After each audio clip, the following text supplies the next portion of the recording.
1538. கத்தும் கழுதைகள் போலும் கலதிகள் சுத்த சிவமெங்கும் தோய்வற்று நிற்கின்றான். குற்றம் தெளியார் குணங்கொண்டு கோதாட்டார் பித்தேறி நாளும் பிறந்து இருப்பாரு. அப்படி கழுதைகளுடைய இயல்பு அதாவது கத்திக்கிட்டே சம்மந்தம் இல்லாம கத்துற மாதிரி, உலகத்துல இந்த தீமை குணம் உள்ளவர்கள் எதையாவது பிடிச்சு கொண்டு இருப்பார்கள். அவர்கள் எங்கும் நிறைந்து இருக்கின்ற சிவபெருமானை இயல்பை புரிந்து கொள்ளாமல் அறியாமல் இருக்கின்றார்கள். அதனால அவர்கள் குற்றங்களையே செய்து கொண்டு இந்த பிறவி சுழலில் சிக்கி வெளிவராமல் இருக்கின்றார்கள் என்ற ஒரு யதார்த்தத்தை இந்த பாடலில் சொல்வதாக உணர்கின்றேன். மிக்க நன்றி. வாருங்கள் ரத்தனமர் ஐயா. நன்றிங்க. திருச்சிற்றம்பலம். திருமூலர் திருவடிகள் போற்றி போற்றி.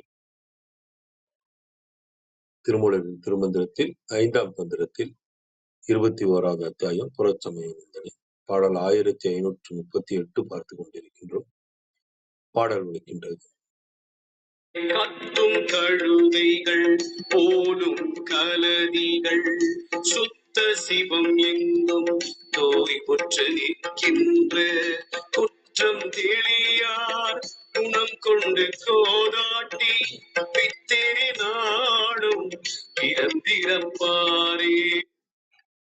கத்தும் கழுதைகள் போலும் கலதிகள் சுத்த சிவனெங்கும் தோய்வற்று நிற்கின்றார். குத்தம் தெரியார் குணம் கொண்டு கோதாட்டார் பித்தேறி நாளும் பிறந்து இறப்பாரே. இதன் விளக்கமாக சரவணையா தளத்திலிருந்து, காரணமே தெரியாமல் கத்துகின்ற கழுதைகள் போலவே தீய குணம் உள்ளவர்கள் இருக்கின்றார்கள். அதனால் எங்கும் இருக்கின்ற தூய்மையான சிவ பரம்பொருள் அவர்களால் அறிய முடியாதபடி தம்மை மாயையால் மறைத்துக் கொண்டு நிற்கின்றார். தம்மிடம் இருக்கின்ற தீய குணங்களை அறிந்து கொள்ளாமல் நல்ல குணங்களை கடைபிடித்து தீய குணங்களை நீக்கிக் கொள்ளாதவர்கள் தீய குணத்திலேயே மூழ்கி அதனால் பித்து அதிகமாகி தினந்தோறும் வாழ்நாளை வீணடித்து மீண்டும் மீண்டும் பிறந்து இறக்கின்ற பிறவி சூழலிலேயே சிக்கிக் கொண்டு இருப்பார்கள் அப்படின்னு கொடுத்திருக்காங்க. தேவரம் டாக்டர் என்ன கொடுத்திருக்காங்க. தம் குரல் பிற உயிர்களுக்கெல்லாம் கடியனவாய் வெறுக்கப்படுதலை அறியாது உவகையால் உறக்க கத்துகின்ற கழுதைகள் போல பால்நெறி நூல்களை உரத்து ஓதுகின்ற கண்மிகள் தம் குற்றத்தை உணரமாட்டார்கள். தூயனவாகிய சிவன் எல்லா பொருளிலும் நிறைந்து நின்றும் ஒன்றிலும் தோய்வின்றி நிற்கின்ற சிறப்பை அறிவு நூல்களை கற்கும் முகத்தால் உணர்ந்து பாராட்ட மாட்டார்கள். மற்ற மயக்க மிகுந்து வீணே பிறந்தும் இறந்தும் உழல்வார்கள். குறிப்புரையாக, கத்தும் என உடம்போடு புணர்ந்ததனால் பயனில்லாத நூல்களாம். ஓமை அது பற்றியதாகலின் ஓமிக்கப்பட்டார் பயனில்லாத நூல்களை ஓதுபவராயினர்.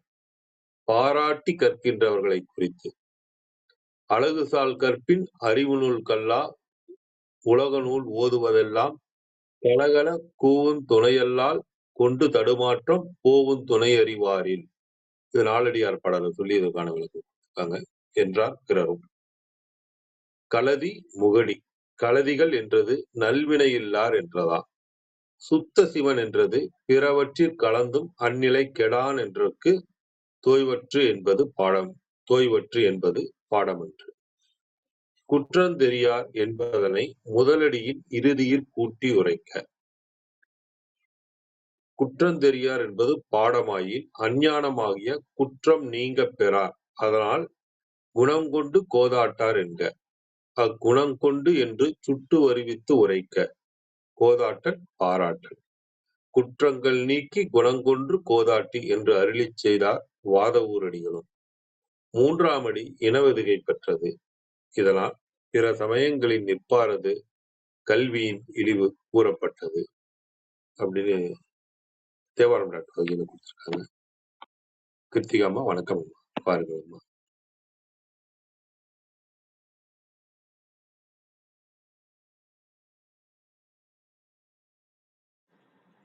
கிருத்திகாமா. வணக்கம். இந்த பாடல் பார்க்கவே இல்லை. ஒரே ஒரு நிமிடம் இருங்க, பாடல் எடுத்துக்கிறேன்.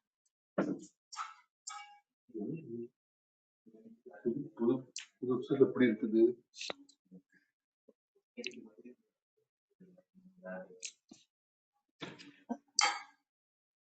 மன்னிக்கணும். கத்தும் கழுதைகள் போலும் கலதிகள் சுத்த சிவனெங்கு தோய்வுற்று நிற்கின்றார். குத்தொந்தெரியார் குணங்கண்டு கோதாட்டி பித்தேறி நாளும் பிறந்திருப்பாரே அப்படின்னு சொல்றாரு. இதுல கத்தும் கழுதைகள் போலும் கலதிகள் அப்படின்னு அந்த முதல் 3 வரிய நம்ம விட்டுறலாம். கடைசி வரைக்கும் தான் முதல்ல போகணும். பித்தேறி நாளும் பிறந்திருப்பாரே அப்படின்னு சொல்றாங்க. அப்போ இந்த இடத்துல பிறப்பிற்கு உண்டான ஒரு செயல், அதற்கு உண்டான காரணம் என்ன அப்படின்னா பித்தேறுதல் அப்படின்னு நம்ம முதல்ல புரிஞ்சுக்கலாம். அப்போ பித்து அப்படின்னா என்ன? பித்து எது? பித்து முதல்ல பித்து பிடிச்சவா அப்படின்னா நம்ம பைத்தியம் பிடிச்சவா, மனநிலை பிறழ்ந்தவன். ரொம்ப அழகான தமிழ் வார்த்தை, மனநிலை பிறழ்ந்தவன் அப்படின்னு நம்ம சொல்லுவோம். அததான் பித்து அப்படின்னு சொல்லுவோம். அப்போ பித்தேறி நாளும் பிறந்திருப்பாரு. அப்போ அந்த மனதை அறியாதவர்கள், அது பிறழ்ந்திருப்பவர்கள். அப்ப எல்லாமே அதோட வகையில தான் வரும். அப்போ பிறப்பிற்கு உண்டான காரணம் என்ன? தன்னை அறியாத ஒரு செயல். அதுதான் அந்த தன்னை அறியாத செயல் இருக்கும் வரை என்ன நடக்கும் அப்படின்னா, நாம் மீண்டும் மீண்டும் பிறந்து இறந்து பிறந்து இறந்து ஒரு சுழல்ல சிக்கி கொண்டேதான் இருக்கும். அப்போ அந்த பித்து தெளியணும்னா என்ன நடக்கணும் அப்படின்னா, குற்றம் தெளிய வேண்டும். எது குற்றம்? இந்த ஆணவ மலம், கண்மம், மாயை, இதெல்லாமே குற்றம். அப்ப அத்தகைய குற்றங்கள் தெளிய வேண்டும். அதனாலதான் என்ன சொல்றாரு? குற்றம் தெளியாதார் குணங்கொண்டு கோதாட்டார் அப்படின்னு சொல்றாரு. அப்போ யாருடைய குணத்தை கொண்டு கோதாட்டார்னா அழகா சொன்னாரு, பாராட்டுதல் அப்படின்னு. யாருடைய குணத்தை கொண்டு கோதாட்ட மாட்டார்கள்? யாருடைய குணத்தை கொண்டு பாராட்ட மாட்டார்கள் அப்படின்னாக்க, அந்த தூய்மையான எங்கும் நிறைந்திருக்கின்ற அந்த சிவத்தினுடைய குணத்தை கொண்டு அப்படின்னு ஒரு பக்கம் புரிஞ்சுக்கலாம். இன்னொரு பக்கம் அவன் வேற எங்கேயுமே இல்லை, நமக்குள்ளே பிரம்மமாகவே இருக்கிறான். அப்ப அந்த பிரம்மம் தான் நமக்குள்ள இருக்கு. நாம் பிரம்மம். இந்த ஒரு கான்செப்ட் உண்டு, என்ன அப்படின்னா சம்சாரி அசம்சாரி அப்படின்னு ஒரு தாத்பரியம் உண்டு. இந்த சம்சாரின்னா நமக்கு பொருள் தெரியும். அசம்சாரின்னா என்னது அப்படின்னா சம்சாரிக்கு நேர் எதிரானது. அப்போ இந்த உலகியல் வழக்குல சம்சாரி அப்படின்னா குடும்பம், கொடுத்தணும், மனை, வீடு இதெல்லாம் வச்சு இருக்கக்கூடியவர்கள் சம்சாரி. அப்படிதானே நம்ம பொருள் பண்றோம். அதாவது விருத்தியை உடையவர்கள். ஒருத்தன் கல்யாணம் ஆயிட்டு அவனுடைய மனை விருத்தி ஆகும், அந்த விருத்தியை உடையவர்கள் சம்சாரி அப்படின்னு நம்ம புரிஞ்சுக்கலாம். அப்ப அசம்சாரின்னா யாரு? விருத்தி கிடையாது அப்படின்னா என்ன அர்த்தம்? அவனுக்கு இந்த சம்சாரத்தினால் வரக்கூடிய ரோகபாவங்கள் எதுவுமே அவனுக்கு கிடையாது. அவன் தனித்து நிற்கக்கூடியவன். ஏன்னா இறைவன் என்றைக்குமே அப்படிதான் இருக்கான். அவன் விரியறதுக்குன்னு இன்னும் எதுவுமே இல்லை, அவன் ஏற்கனவே விரிந்து நிற்கின்றான். அவன் மாறுவதற்கு என்று எதுவுமே இல்லை. ஒரு குழந்தை 6 வயசுனா 60 வயசு ஆகும். அவன் அவன் அவன் பல யுகங்களாக அப்படியே இருக்கிறான். அவன் ஒரு செடி 3 அடியில இருந்ததுன்னா அது மரமாகும் போது 7 அடி ஆகும். அவன் எப்பொழுதுமே விரிந்து பல கிளைகளை உடையவனாக இருக்கிறான், எங்கும் நிறைந்திருக்கிறான். அதனாலதான் அவன் அசம்சாரி அப்படின்னு சொல்லுவாங்க. ஆனா ஒரு இடத்துல ஜனமேஜயனும் சுகரும் பேசிட்டு இருக்காரு. அப்போ சுகர் வந்து இத சொல்ற, அசம்சாரி உனக்குள்ள இருக்கான் அப்படின்னு சொல்ற. அப்போ ஜனமேஜயனுக்கு ரொம்ப சந்தேகம் வந்துடுறது. அது எப்படி அசம்சாரின்னா பிரம்மம், பிரம்மம்னா எங்கும் நிறைந்திருப்பவன், குற்றமற்றவன், இதெல்லாம் தான் பிரம்மத்துக்கு உண்டான டெபினிஷன். ஏன்னா தெரியும் நமக்கு. உனக்குள்ள இருக்கான் அப்படின்னா இந்த உடம்புக்குள்ள இருக்கக்கூடிய இந்த இந்த ஐம்பூதங்களோடு இருக்கக்கூடிய இந்த உடம்புக்கு உள்ள ஒருத்தன் இருந்ததுன்னா அந்த இந்த இந்த உடலினுடைய ரோகபாவங்கள் அதை ஒட்டிக்காதா? அப்ப எப்படி நீங்க வந்து ஆன்மாவை வந்து பிரம்மத்தை அசம்சாரின்னு சொல்றீங்க? அப்போ ஆன்மா வந்து சம்சாரின்னு தானே நம்ம சொல்லுவோம். ஆனா நீங்க வந்து அசம்சாரின்னு சொல்றீங்களே அப்படின்னு அவர் கேட்கிறாரு. அதுக்கு சுகர் கொடுக்கக்கூடிய விளக்கம் வந்து ரொம்ப அற்புதமா இருக்கும். என்ன சொல்லுவாருன்னா, ஒரு ஒரு ஒரு ஒரு இந்த உடம்புக்குள்ள அடைப்பட்டு இருக்கிறதுனால அது வந்து சம்சாரி ஆயிடாது, அதற்கு சம்சார பாவம் வருகிறது அப்படின்னு சொல்றாரு. சம்சார பாவம் அப்படின்னா என்ன அப்படின்னா, இப்ப நமக்கு நம்ம இந்த உடம்பு சரியில்லைங்கிறது வேற, உடம்பு சரியில்லாத மாதிரி நினைச்சுக்கிறது வேற இல்லைங்களா? நம்ம ராஜாவா இருக்கிறது வேற, ராஜா மாதிரி நினைச்சுக்கோ அப்படின்னு சொல்லுவாங்க. நீ வந்து ஒரு ஒரு இந்த குழந்தைங்க விளையாடும் போது குச்சியை வச்சுட்டு நான் டீச்சர் மாதிரியே நடிக்கும். ஆ சொல்லு, ஈ சொல்லு, ஏ சொல்லு, பி சொல்லு சொல்லி கொடுக்கும். அப்போ அதுக்கு மனசுக்குள்ள என்ன நினைப்பா இருக்கும்னா, அதுதான் டீச்சர். நம்ம எல்லாம் ஸ்டூடெண்ட்ஸ். அவங்க எப்படி ஸ்டூடெண்ட்ஸா அந்த ஸ்கூல்ல உட்காந்துருந்தாங்களோ அந்த மாதிரி நம்ம எல்லாம் ஸ்டூடெண்ட்ஸ். அவங்க வந்து அந்த குழந்தை வந்து டீச்சர் மாதிரியே இருக்கும். அப்ப இதுதான் பாவம். இந்த சம்சார பாவம் தான் வருகிறதே தவிர அவன் வந்து அசம்சாரி பிரம்மத்துக்கு. பிரம்மம் தான் உனக்குள்ள இருக்கு. அந்த ஏன்னா பிரம்மம் சம்சாரி ஆயிடுச்சுன்னா நமக்குள்ள இருக்கக்கூடிய அந்த இருட்டை வந்து தெளிய வைக்க முடியாது. ஸ்ருதிகள்லாம் என்ன சொல்றது அப்படின்னா, நமக்குள்ள இருக்கக்கூடிய இந்த சம்சார பாவத்தை பிரம்மம் களைந்து நம்மை அசம்சாரியாக்க உதவுகிறது அப்படிங்கிறது. அப்போ சம்சாரி அசம்சாரி ஆக முடியாது. அசம்சாரி அந்த களிம்புகள் நீங்கி, தூசுகள் மாசுகள் அகண்டு, அந்த பாவம் நீங்கி சுயம் பிரகாசமாக பிரகாசிக்கிறது. அததான் சொல்றாரு. சுத்த சிவன் எங்கு தோய்வுற்று நிற்கின்றான். எங்கேயும் தோய்தல் அப்படின்னா இந்த இடத்துல ஆழ்ந்து கலந்து இருக்கிறது. தயிர் தோய் அப்படின்னு சொல்லுவோம். அங்க போத தண்ணி மன்னிக்கணும். சுத்த சிவன் எங்கு தோய்வுற்று நிற்கின்றான். அவன் அப்படியே தயிர்ல தோய்ஞ்சு, அதுக்கப்புறம் பால்ல ஒரு குட்டி தயிர் ஊத்துனதுக்கு அப்புறம் அந்த தயிர் எங்கேயாவது நம்மளால தேட முடியுமா? தேட முடியாது. ஏன்னா மொத்த பாலும் தயிரா இருக்கும். அந்த மாதிரி தோய்வுற்று நிற்கின்றான். இதுக்கப்புறம் முன்னாடி சொல்லலாம், கத்தும் கழுதைகள் போலும் கலதிகள் அப்படின்னு சொல்றாரு. எதுக்கு இந்த கத்தும் கழுதைகள் போலும் கலதிகள் அப்படின்னாக்க, எதுக்கு இந்த வார்த்தை வருது அப்படின்னா, இந்த பொருட்களை எல்லாம் அறிந்து கொள்ளாத, இந்த தாற்பயத்தை, இந்த விஷயத்தை அறிந்து கொள்ளாத மூடர்கள் 100 சமயம். இப்ப இந்த மேல அதுக்கு முன்னாடி இருக்கிற பாட்டுக்கு போலாம்.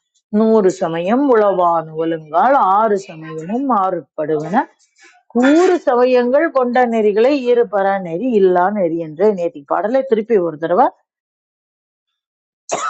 ஆட்சி பார்த்துக்கணும். அதுதான் இந்த கலதிகளுக்கு சொல்லக்கூடிய விஷயம். 100 சமயம் இருக்கு, அந்த 100 சமயத்துல இந்த 6 சமயம் இருக்கு. ஆனா இதையெல்லாம் தாண்டி நிற்கக்கூடியவன் எதுக்கு அப்படின்னா உள்ள இருக்கான். நீ எங்கெல்லாமோ போய் தேடி கடைசியில நீ எங்கதான் வந்து சேருவன்னா உனக்குள்ளதான் வந்து சேருவ. உனக்குள்ளே இருக்கக்கூடிய அந்த பரநெறியை உனக்குள்ளே இருக்கிறது. அது பிரம்மமாகவே இருக்கிறது. அந்த அந்த பிரம்மமா இருக்கக்கூடிய அந்த விஷயத்தை, அந்த அந்த வஸ்துவை நம்ம என்ன பண்ணணும் அப்படின்னா, நம்மளுடைய மலங்களினால் நாம் அதை புகைப்பிடிக்க செய்து மறைத்து வைத்திருக்கிறோம். அந்த மறைத்து வைத்திருக்கக்கூடிய அந்த விஷயத்த என்ன பண்ணணும் அப்படின்னா நீங்கணும். அந்த அந்த அதை நீங்க குற்றம் தெளிதல்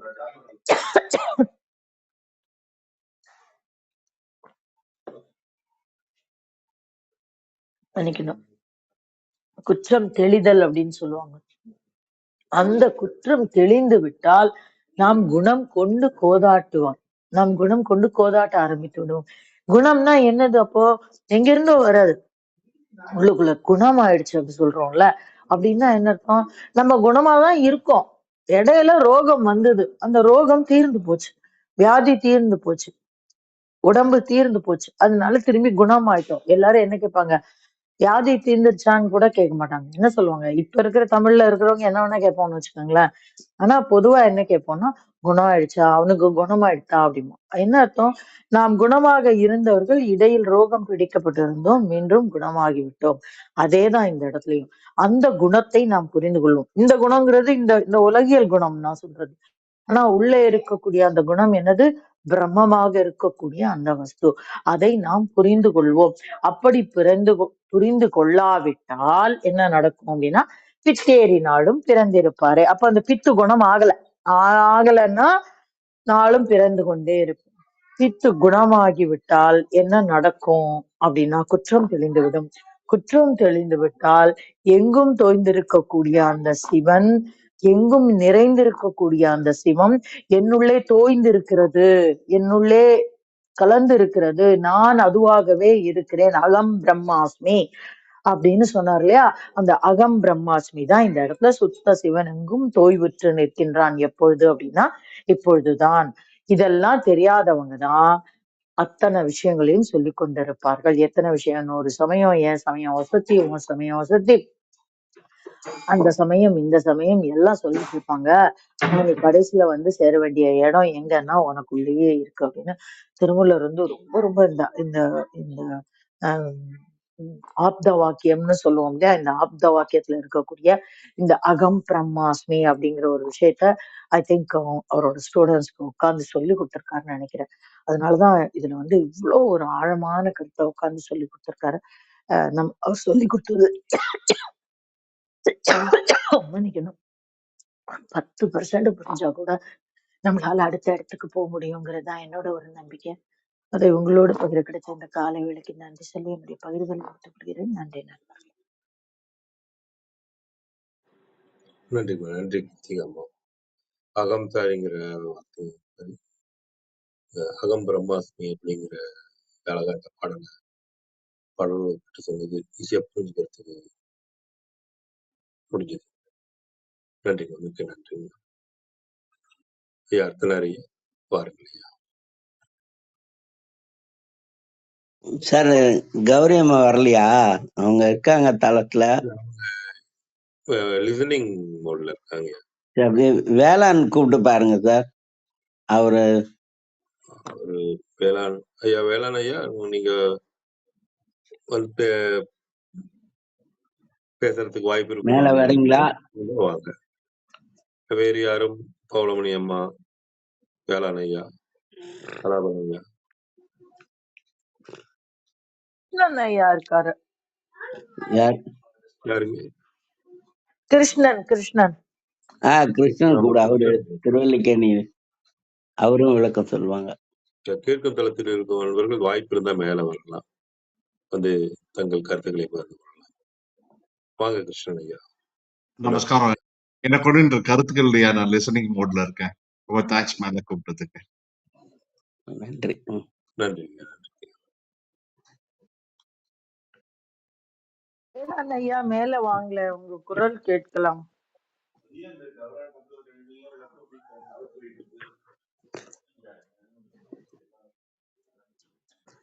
ஆமா, உங்களுக்குதான் குரல் சரியில்லைன்னு நினைக்கிறேன். ரொம்ப கஷ்டப்பட்டீங்க.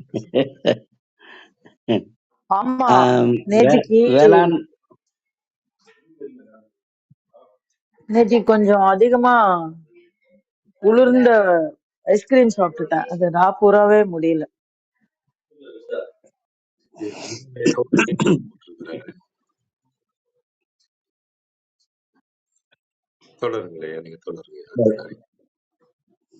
இந்த பாடல்ல கத்தும் கழுதைகள் அப்படின்னு சொல்லியிருக்காரு பாருங்க. இந்த கத்தும் கழுதைகள் அப்படின்னா என்ன விஷயம் அப்படின்னா, இந்த தலைப்பே வந்து புற சமய நிந்தனை. இந்த புறச்சமய நிந்தனை அப்படிங்கிறது யார் செய்வாங்க அப்படின்னு சொன்னா, புறச்சமயத்தில் இருந்து கொண்டு அகச்சமயத்தால் எந்த பயனும் இல்லை அப்படின்னு ஒரு பிரச்சாரம் பண்றாங்க பாருங்க, அவர்களை நிந்தனை செய்வது. இதுல 2 விஷயத்த நம்ம 2 வார்த்தையை நம்ம எடுத்துக்கலாம். ஒண்ணு சிந்தனை, 2வது நிந்தனை.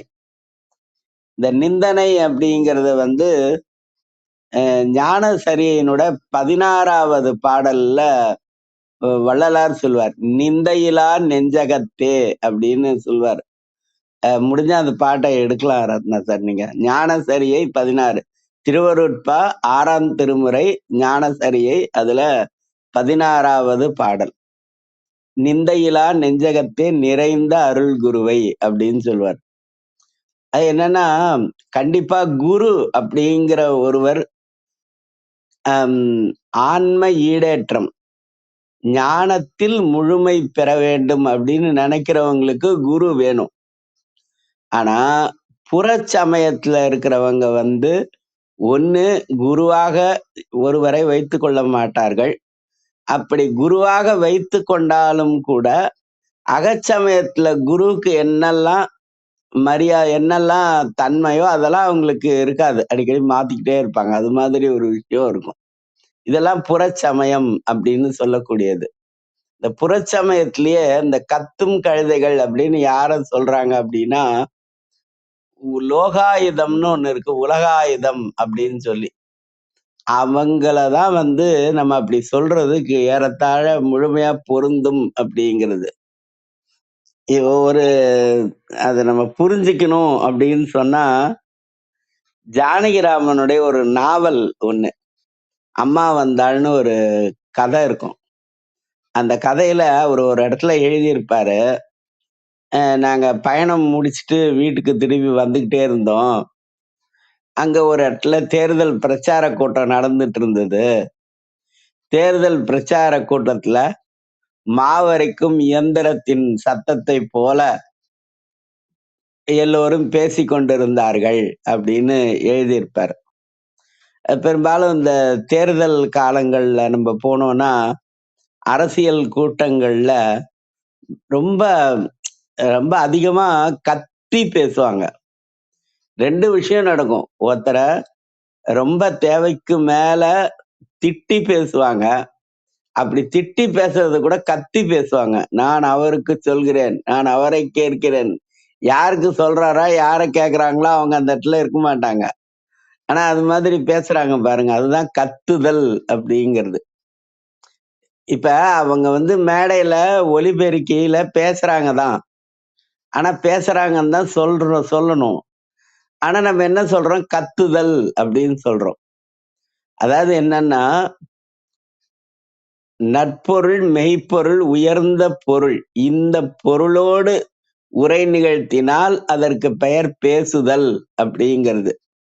அது என்ன பாருங்களேன், திருக்குறள்ல ஒரு திருக்குறள் இருக்குல்ல, ஓதி உணர்ந்து பிறர் குறைத்து. முதல்ல நம்ம ஓதணும், 2வது ஓதினதை உணரணும். ஓதி உணர்ந்த பிறகுதான் அதை நாம் மற்றவர்களுக்கு எடுத்து சொல்ல வேண்டும், உரைக்க வேண்டும். ஓதி உணர்ந்து பிறர் குறைத்து. ஓதாமலும் உணராமலும் தற்காலிகமான ஒரு பயனுக்காக ஒரு நாளைக்கு 200 ரூபாய், நான் பொதுவா சொல்றேன், நீங்க வேற எதையும் உங்களுக்கு தெரிஞ்ச எதையாவது தயவுசெய்து நினைச்சுக்காதீங்க, 200 ரூபாய்க்காக பேசுறதுன்னு ஒண்ணு இருக்குது அப்படின்னு சொல்றாங்க. சிவா தெரியல.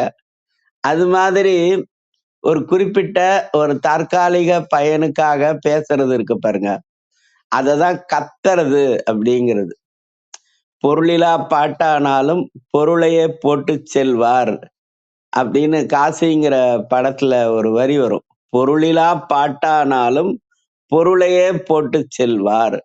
இந்த பொருள்ங்கிறது பணம், இந்த மணி அப்படி பணம் அப்படின்னு சொல்றோம்ல, அதுதான் பொருள். பொருளையே போட்டு செல்வார் அப்படின்னுவாங்க. ஆக நம்ம பேசுற வார்த்தையில பொருள் இருக்குமானால், அதுவும் அறம் பொருள், அதனால் பெறுகின்ற இன்பம், இறைவன். இந்த மாதிரி நிலையான விஷயங்களை, நிலையானது எது, நிலையற்றது எது என்றெல்லாம் பிரித்தும் பகுத்தும் நம்ம பேசினோம்னா அது உரை அப்படிங்கிறது. இது அல்லாத புறச்சமய விஷயங்களை ரொம்ப தீவிரமா பேசுறாங்கன்னு வச்சுக்கோங்க, அதைத்தான் கத்துதல் அப்படின்னு சொல்லுவாங்க. அவங்க கோவப்பட்டு பேசுவாங்க, உணர்ச்சி வசப்பட்டு பேசுவாங்க, பொருளற்ற விஷயங்களை ரொம்ப சத்தமா பேசுவாங்க. அதுக்கெல்லாம் நடைமுறையில இருந்து எடுத்துக்காட்டுகளை கூட கொடுப்பாங்க. அதனாலதான் ஞானசம்பந்தர் திருவானைக்கால் பதிகத்துல சொல்வாரு, நடையே மெய் என்று நாத்திகம் பேச வேண்டாம் அப்படின்னு சொல்லியிருப்பார். அது மாதிரி இருக்குது பாருங்க. அததான் கத்தும் கழுதைகள் அப்படின்னு சொல்லியிருப்பாங்க. அப்படி கழுதைகள் அதே மாதிரி இந்த கழுதைங்கிற வார்த்தையை ஏன் இங்க திருமூலர் கொண்டு பயன்படுத்தி இருக்கிறாருன்னு யோசிச்சு பார்க்கும்போது, இப்ப அகச்சமய கருத்துக்களை எல்லாம் நம்ம ஓதி உணரும் போது அது முதல்ல அது எங்கன்னா நம் மூளையில போய் சேரும், பிரெயின்ல. அப்புறம் தொடர்ந்து சிந்திக்கும் போது மூளையில் சேரும், அது ரத்தத்துல ஊறும் அது. ஆனா இந்த புறச்சமய விஷயங்கள் இருக்கு பாருங்க, 2 இடத்துல இருக்கு. ஒண்ணு அவங்க கிட்ட நூல் வடிவத்துல இருக்குங்க, இல்லைன்னா 2வது அவங்க கிட்ட மனசுல இருக்கும். அவ்வளவுதான். அதை பின்பற்றுகிற அளவுக்கு இருக்காது. அவங்களே நிரந்தரமா அதை பின்பற்ற மாட்டாங்க. நான் என்னைக்காவது ஒரு நாள் அதை விட்டுட்டு வேற ஒரு இடத்துக்கு அவங்க மாறிடுவாங்க. அது மாதிரி ஒரு விஷயம் இருக்கும். இந்த காட்சி மாறுதல், காட்சி மாறுதல், காட்சி மாறுதல், இந்த காட்சிங்கிற நெடில் இருக்கு பாருங்க, அதை நீங்க அப்படியே குறியிலாக்கிக்கோங்க, அப்ப எளிமையா புரிஞ்சிடும். அது மாதிரி மாறக்கூடிய இயல்புல இருப்பாங்க. அதனாலதான் அந்த கருத்துக்களை எல்லாம் சுமந்து கொண்டு இருப்பார்கள். அதனாலதான் அதை கழுதைகள் அப்படின்னு சொன்னாங்க. ஆனால் இவங்க என்ன பண்ணினாலும் அவர்களிடத்திலும் சுத்த சிவம் அப்படிங்கிறது இருக்கும் அப்படிங்கிறது தான். இததான் மாணிக்க வாசகர் நீங்க சிவபுராணம் படிச்சீங்கன்னா ரொம்ப அருமையான ஒரு வரி இருக்கும். ஓராதார் உள்ளத்து ஒளிக்கும் ஒளியானே. ஓர்தல் அப்படின்னா கேட்டல், சிந்தித்தல், தெளிதல், உணர்தல். இந்த 4 விஷயத்த சொல்ற ஒரு வார்த்தை தான் ஓராதார் அப்படிங்கிறது. கந்தர் அலங்காரத்தோட 4வது பாடல்ல ஓர ஒட்டார் ஒன்றை உண்ண ஒட்டார் மலரிட்டு உணதால் சேர ஒட்டார் ஐவர் அப்படின்னு அருணகிரிநாதர் சொல்லியிருப்பாரு. அது மாதிரி சிவபுராணத்துல மாணிக்க வாசகர் ஓராதார் உள்ளத்து ஒளிக்கும் ஒளியானே அப்படின்னு சொல்லியிருப்பார். அவங்க மனசுலயும் சிவம் இருக்கும், ஆனா அவங்களே உணர மாட்டார்கள்.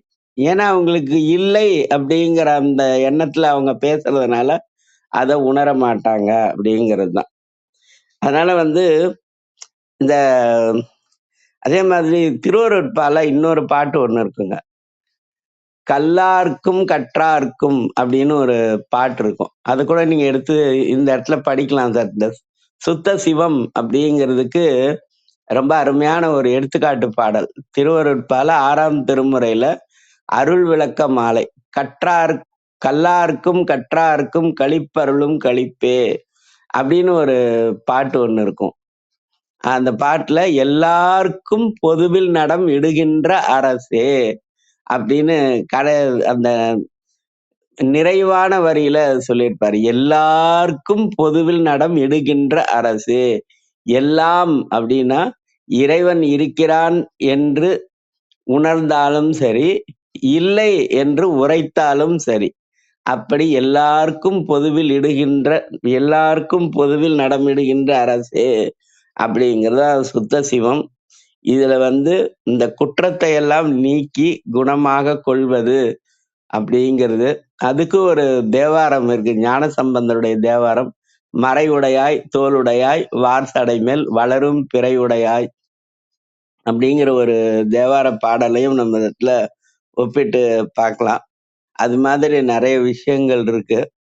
அதனால வந்து நமக்கு என்னன்னா இதுதான், இது எல்லாத்தையும் நம்ம ஒப்பிட்டு பார்க்கலாம். ஆனா இன்னைக்கு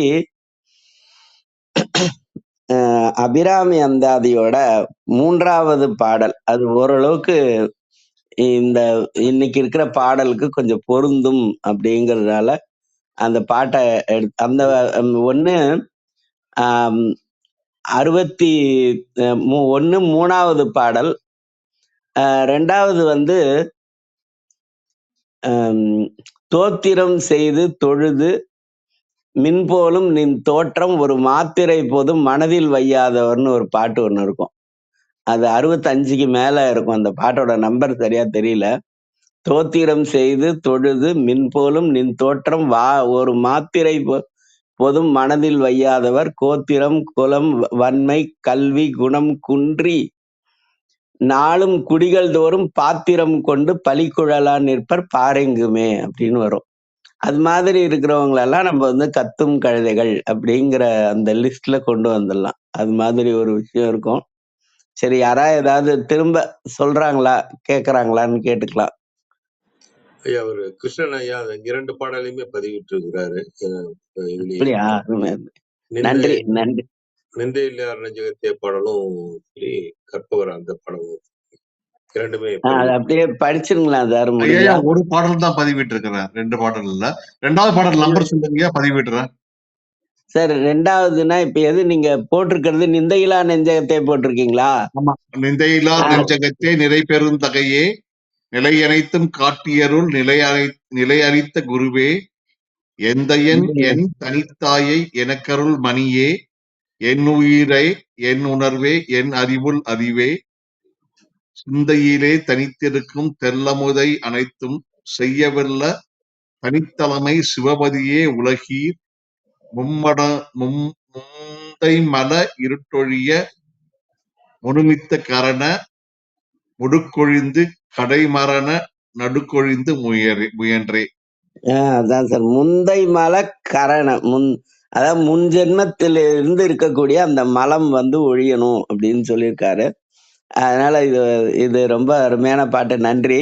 இன்னொரு பாட்டு வந்து சார், திருவருட்பால 6ஆம் திருமுறையில அருள் விளக்க மாலை, அதுல கல்லார்க்கும் கற்றார்க்கும் களிப்பருளும் களிப்பே அப்படின்னு ஒரு பாடல் இருக்கும். படிங்க சார்.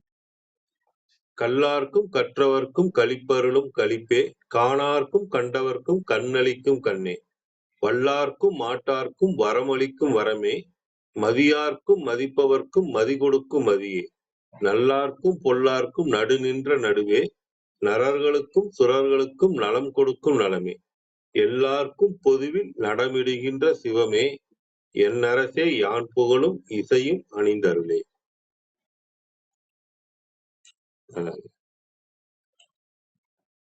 இந்த பாட்டுல இந்த 2வதா சார் படிச்சார் கல்லாருக்கும் கற்றாருக்கும், அதுல பார்த்தோம்னா எல்லாத்தையுமே சொல்லி சொல்லி ஆனா எல்லாருக்கும் அந்த பயனை கொண்டு போய் சேர்க்கக்கூடியவன் இறைவன் அப்படின்னு சொல்லியிருப்பாரு.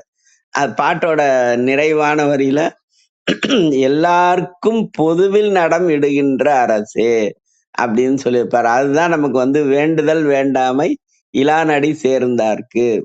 நம்ம எங்க போய் சேரணும் அப்படின்னா தாய்மானவர் சேரவாரும் சகத்தீரேன்றார். நம்ம எங்க போய் சேரணும்? இறைவனடி சேரணும். ஏன்னா அவனுக்கு வேண்டுதல் வேண்டாமை அப்படிங்கிறது கிடையாது அப்படிங்கிறது தான். இதெல்லாம் நம்ம உணர்ந்தால் சிந்தனை, இதெல்லாம் உணராதவர்களோடு போய் சேர்ந்தால் அது நிந்தனை அப்படின்னு நம்ம புரிஞ்சுக்கிட்டோம்னா ரொம்ப எளிமையா இருக்கும் அப்படிங்கிறது தான். அந்த நிந்தனை அப்படிங்கிறது தான் வேண்டாம் அப்படின்னு சொல்லியிருப்பாங்க. அதனால வந்து அது மாதிரி ஒரு விஷயம். அப்புறம் வேற யாராவது ஏதாவது கேட்கணும் சொல்லுங்க. சரிங்க சார், நன்றி. மகேந்திரன் சார் நம்ம அந்த பாடல் ஓதிடுவோம், அப்புறம் அவருடைய கருத்தை சொல்லிடுவாரு. அபிராமி அந்தாதியோட 3வது பாடல். அறிந்தேன் எவரும் அறியா மறையை அறிந்தேன் எவரும் அறியா மறையை அறிந்து கொண்டு செறிந்தேன் உனது திருவடிக்கே திருவே. அறிந்தேன் எவரும் அறியா மறையை அறிந்து கொண்டு செறிந்தேன் உனது திருவடிக்கே திருவே. வெறுவி பிரிந்தேன், வெறுவின பயந்து நட்டம், வெறுவி பிரிந்தேன் நின் அன்பர் பெருமை எண்ணாத கரும நெஞ்சால். அறிந்தேன் எவரும் அறியா மறையை அறிந்து கொண்டு செறிந்தேன் உனது திருவடிக்கே திருவே. வெறுவி பிரிந்தேன் நின் அன்பர் பெருமை எண்ணாத கரும நெஞ்சால். மறிந்தே விழு நரகுக்கு உறவாய மனிதரையே. ஆடும் பரிவேல் அணி சேவல் எனப் பாடும் பணியே பணியாய் அருள்வாய். வாழ்க சீர் அடியாரெல்லாம். திருச்சிற்றம்பலம். அருமை அருமை, நன்றி ஐயா. மகேந்திரன் ஐயா. அனைவருக்கும் என்ஆர் காலை வணக்கம். சிறப்பாக இருந்ததுங்க ஐயா. நான் இன்னைக்கு நேரம் அதிகமாயிட்டு இருக்கனால பாடலை மட்டும் அப்படியே படிச்சிடலான் இருக்கேன். கத்தும் கழுதைகள் போலும் கலதிகள், கத்தும் கழுதைகள் போலும் கலதிகள், சுத்த சிவன் எங்கும் தோய்வுற்று நிற்கின்றான். சுத்த சிவன் எங்கும் தோய்வுற்று நிற்கின்றான். குத்தம் தெரியார் குணம் கொண்டு கோதாட்டார். குத்தம் தெரியார் குணம் கொண்டு கோது ஆற்றார். பித்தேறினாலும் பிறந்து இறப்பாரே. பித்தேறினாலும் பிறந்து இறப்பாரே. கத்தம் கழுதைகள் போலும் கலதிகள். சுருக்கமாக சொல்லணும் அப்படின்னா, நம்மிடம் இந்த ஒரு அன்கான்சியஸ் என்ற ஒன்று சொல்லுவோம். அதாவது நமக்கு என்ன இருக்கு அப்படிங்கிறதே தெரியாம இருக்கிறது. இந்த விழிப்புணர்வு என்கின்ற நிலையே இல்லாமல் இருக்கின்ற நிலையில் இருக்கும் பொழுது என்ன நடக்கும் அப்படின்னா, அது அந்த தீய குணங்கள் நம்மோட இருக்கின்றதே தெரியாமல் இருக்கின்ற ஒரு நிலை.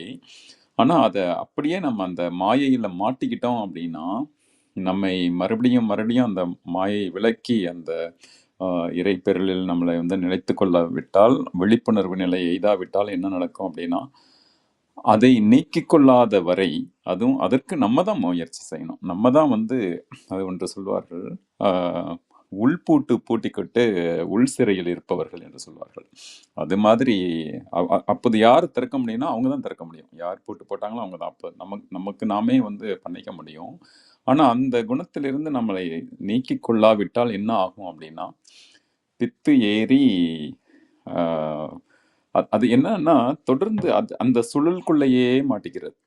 அந்த சுழலுக்குள்ளேயே இருக்கும் பொழுதுதான் அந்த பிறந்து இறந்து இறந்து பிறந்து அப்படியே அந்த ஒரு சுழல்லையே மாட்டிக்கொண்டு சிக்கிக்கொண்டு இருப்பார்கள். அதை விட்டு வெளி வருபவதற்கு நாம் என்ன செய்ய வேண்டும் அப்படிங்கிறது தான் இங்கு இறைவனை அடைய வேண்டும் என்கின்ற நிலைக்கு நாம் அந்த விழிப்புணர்வு நிலையோடு இருந்தாலே கூட போதும். அந்த விழிப்பு நிலை நமக்கு நிச்சயமாக அந்த சுத்த சிவன், இந்த சுத்த சிவன் என்பது அது முழுக்க எங்கெங்கும் நீக்கமர நிறைந்து இருக்கின்ற அந்த நிலை தூய்மையான நிலை. இந்த பியோர் கான்சியஸ் லைட் அப்படின்னு சொல்லுவோம் இல்லையா, அந்த மாதிரி தூய விழிப்புணர்வு விளக்கு. அந்த விளக்கை ஏற்றிக்கொண்டே இருக்க வேண்டும். நன்றி நன்றி நன்றி